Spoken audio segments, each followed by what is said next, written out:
आज है 7 मई। आज ऑपरेशन सिंदूर को पूरा 1 साल हो चुका है। एक ऐसा ऑपरेशन जिसने सिर्फ दुश्मनों को जवाब नहीं दिया बल्कि भारत की डिफेंस सोच को ही बदल दिया। पिछले 1 साल में भारत ने सिर्फ बयान नहीं दिए बल्कि अपनी सेना, टेक्नोलॉजी और हथियारों को तेजी से अपग्रेड किया है। नमस्कार दोस्तों, आप देख रहे हैं न्यूज डिकोड बाय VCKT और आज हम बात करेंगे कि ऑपरेशन सिंदूर के 1 साल बाद भारत कितना बदल चुका है, कौन कौन से नए हथियार आए हैं और अगर भविष्य में कोई खतरा आता है तो भारत कितना तैयार है। तो ऑपरेशन सिंदूर था क्या? तो दोस्तों 7 मई 2025 पहलगाम आतंकी हमले के बाद भारत ने एक बड़ा सैन्य जवाब दिया। ऑपरेशन सिंदूर के तहत भारतीय सेना, एयरफोर्स और नेवी ने मिलकर आतंकियों के कई ठिकानों पर सटीक हमला किया। रिपोर्ट्स के मुताबिक ये सिर्फ एक एयर स्ट्राइक नहीं थी बल्कि ड्रोन, AI, मिसाइल और मल्टी डोमेन वारफेयर का एक बड़ा उदाहरण थी। इस ऑपरेशन ने दुनिया को दिखाया कि नया भारत सिर्फ जवाब नहीं देता बल्कि टेक्नोलॉजी के साथ जवाब देता है। ऑपरेशन सिंदूर के बाद भारत ने अपनी डिफेंस पॉलिसी में तेजी से बदलाव किए। सबसे बड़ा फोकस रहा ड्रोन वारफेयर और एयर डिफेंस। अब भारतीय सेना सिर्फ बंदूक और टैंकों पर निर्भर नहीं है बल्कि AI based system, loitering munition और स्मार्ट ड्रोन पर भी तेजी से काम बढ़ रहा है। नए हथियार और टेक्नोलॉजी। पिछले 1 साल में भारत ने कई बड़े कदम उठाए। नंबर पहला, S-400 एयर डिफेंस।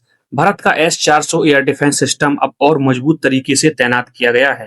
ये सिस्टम दुश्मन की मिसाइल और फाइटर जेट को लंबी दूरी से ट्रैक और खत्म कर सकता है। Number 2, drone power.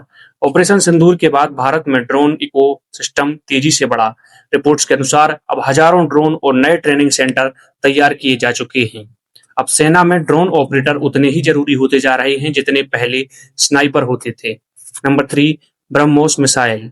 भारत की ब्रह्मोस मिसाइल दुनिया की सबसे तेज सुपरसोनिक मिसाइलों में गिनी जाती है। अब इसका एक्सपोर्ट भी बढ़ रहा है और कई देश इसे खरीदना चाहते हैं। नंबर 4, अक्ष NG and encounter drone system. Bharat अब सिर्फ हमला नहीं बल्कि दुश्मन के ड्रोन और मिसाइल रोकने के लिए भी नई टेक्नोलॉजी बना रहा है। Number 5, underground military infrastructure. Reports के मुताबिक बॉर्डर एरिया में underground bunker, air defence network और छुपे हुए सैन्य बेस पर भी तेजी से काम हुआ है। तो अब अगर सवाल पूछा जाए कि भारत कितना तैयार है तो जवाब है पहले से कहीं ज्यादा। अब भारत सिर्फ सेना की संख्या पर भरोसा नहीं करता बल्कि टेक्नोलॉजी, रियल टाइम डेटा और तेज जवाब देने की क्षमता पर फोकस कर रहा है। भारतीय एयरफोर्स, नेवी और आर्मी के बीच कोऑर्डिनेशन भी पहले से ज्यादा मजबूत हुआ है। यानी अब आने वाले समय की लड़ाई सिर्फ जमीन पर नहीं होगी बल्कि आसमान, साइबर स्पेस और AI की दुनिया में भी होगी और भारत उसी दिशा में तेजी से बढ़ रहा है।